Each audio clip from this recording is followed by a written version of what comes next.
Federalun beredar rekaman yang menunjukkan ratusan tank dan peralatan tempur berserakan di sebuah ruangan hingga jalanan di Republik Rakyat Donetsk.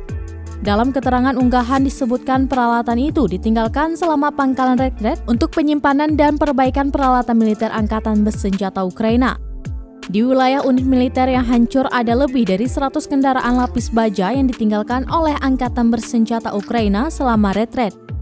Di antaranya adalah Tunguska, Silka, dan stasiun radar. Pemerintah Rusia mengklaim berhasil menghancurkan ribuan sasaran militer Ukraina selama operasi khusus yang saat ini telah berlangsung selama 2 bulan.